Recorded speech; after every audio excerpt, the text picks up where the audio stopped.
Nevroz, qo'rquv, vahima, xavotir, ichki bezovtalanish holatlari bo'yicha bu klasterimizning 4-mavzusi bo'ladi. Bugungi mavzuda nevrozimiz nimadan oziqlanadi? Mana shuni birgalikda ko'rib chiqamiz. Hozirgi vaqtda har birimizning qo'limizda telefon bor, har birimizda internet bor, bemalol informatsiya o'qisak bo'ladi.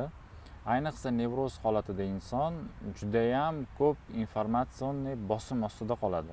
Ya'ni o'ziga kerak emas bo'lgan infarkt, insult, qanaqadir onkologiyani boshlanishi, qanaqadir yemirilishlar, qanaqadir genetik kasalliklar, yoki qanaqadir bir tuzalmas dardlar haqida juda ham ko'p ma'lumot olishni boshlaydi. Mana bu insonni o'z nevrozini 2-3 baravariga kuchaytirishga xizmat qiladi. Nimagaki, hozirgi vaqtda bizda qo'rquv baland, xavotir baland, ta'sirchanlik juda ham baland. Bunaqa kerak emas informatsiyalar bizga juda ham ko'p ta'sir qiladi. Buni orqasida inson yana o'zida qaysidir kasalliklarni qidirishni boshlaydi, simptomlarni qidirishni boshlaydi, yana o'ziga kerak emas bo'lgan tekshiruvlarga borishni boshlaydi.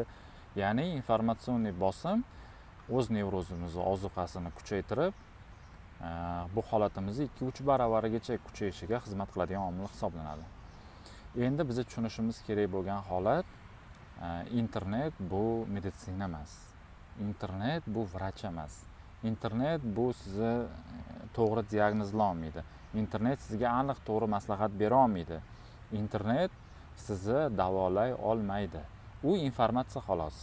Sizga hech qanaqa foydasi tegmaydi va foydasi bo'lmaydi. Faqat aytib o'tganimdek, siz o'z nevrozingizni oziqlantirib, uni kuchayishigacha xizmat qiladi xolos.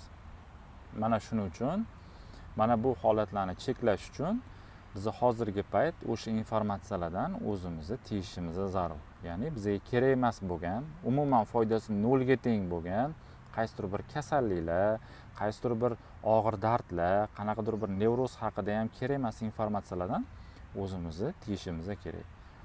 Keyingi o'rinda faqat ilmiy bo'lgan mutaxassislarimiz taqdim qilayotgan informatsiyalar, mutaxassislarimiz taqdim qilayotgan videolar, mutaxassislarimiz taqdim qilayotgan xizmatlardan foydalanib, to'g'ri o'zimizni nevrozimizni hal qilish tomon harakat qilganimiz yaxshi. Chunki informatsion bosim hech qachon nevroz holatida nevrozdan chiqarib qo'ymagan insonni, hech qachon.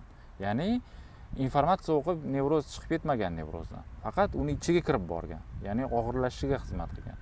Mana shuning uchun bunaqa bosimlardan aytib o'tganimdek ancha uzoqda yurib, faqat ilmiy bo'lgan videolar, mutaxassislar taqdim qilayotgan texnikalar, yo'nalishlar, mutaxassislar taqdim qilayotgan xizmatlardan foydalanish bu eng to'g'ri, eng biz uchun kerakli yo'l hisoblanadi.